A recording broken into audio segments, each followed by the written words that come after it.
ഇപ്പോൾ ഇതേപോലെ readymade 5.1 amplifier വരുന്നുണ്ട്. ഇതിലിപ്പോൾ മോസ്ഫെറ്റ് വെച്ചിട്ടുള്ള ഒരു ടൈപ്പ് വരുന്നുണ്ട്, ബ്രിഡ്ജബിളാണ്. ഇപ്പോൾ സ്ഥിരം മോസ്ഫെറ്റ് അടിച്ച് പോകുന്നുണ്ട്. മോസ്ഫെറ്റ് പോകുന്നതോടുകൂടി ഇത് ഷോർട്ടായിട്ട് ട്രാൻസ്ഫോമർ വരെ കത്തിപ്പോകുന്നുണ്ട്. ആ ഒരു പ്രശ്നത്തിനൊരു പരിഹാരമാണ് ഞാൻ പറഞ്ഞു തരാൻ പോകുന്നത്. ഇതിൻ്റെ മോസ്ഫെറ്റിൻ്റെ ഗേറ്റിൽ കൊടുത്തിരിക്കുന്ന 100 ഓംസ് റെസിസ്റ്റർ, അതായത് ഇതാണ് ഗേറ്റ്, അതെല്ലാം ഒരു 220 ഓംസിലോട്ട് മാറ്റണം. അതിനുശേഷം ഈ രണ്ട് പ്രീസെറ്റ് ഹൈ വാല്യൂ ആയി പോകുന്നുണ്ട്. അതുകൊണ്ട് ഇതിനെ നമുക്ക് എന്ത് ചെയ്യാമെന്ന് വെച്ച് കഴിഞ്ഞാൽ ഫിക്സഡ് റെസിസ്റ്റൻ്റ് ആക്കണം. അതായത് 1K രണ്ടെണ്ണം പാരൽ ചെയ്ത് 500 ആക്കിയതിന് ശേഷം ഇവിടെ കണക്ട് ചെയ്ത് കൊടുക്കണം. ഇളക്കിയിട്ട് കണക്ട് ചെയ്തതിന് ശേഷം മാത്രമേ ഇത് ഓൺ ചെയ്യാവൂ. അതിനുശേഷം ഇതിൻ്റെ ഫീഡ്ബാക്ക് 47K ആണെങ്കിൽ അത് രണ്ടിനെ 39K ആക്കണം. പിന്നെ അതിനകത്ത് കിടക്കുന്ന ഈ കുറഞ്ഞ PF ഒക്കെ കിടന്ന് ഷോർട്ട് ആവാൻ സാധ്യതയുണ്ട്. അതിൽ കൂടെ നല്ലതൊന്ന് മേടിച്ചിടുക.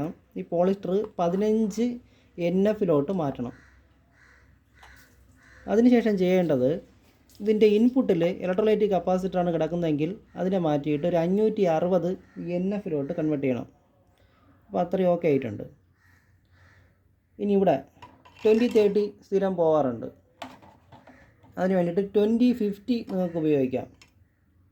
അതിനുശേഷം ഇതിൻ്റെ ഇൻപുട്ടിൽ കൺട്രോളിലോട്ട് പോകുന്നതിന് മുമ്പായിട്ട് 680 PF എർത്തിലോട്ട് കണക്ട് ചെയ്യണം എല്ലാ ചാനലിലും. അപ്പോൾ ആ ഒരു പ്രശ്നം പരിഹാരമാകും. ഇവിടെ 22 UF ആണ് കിടക്കണമെങ്കിൽ അതെല്ലാം 10 UF ആക്കിക്കൊള്ളണം.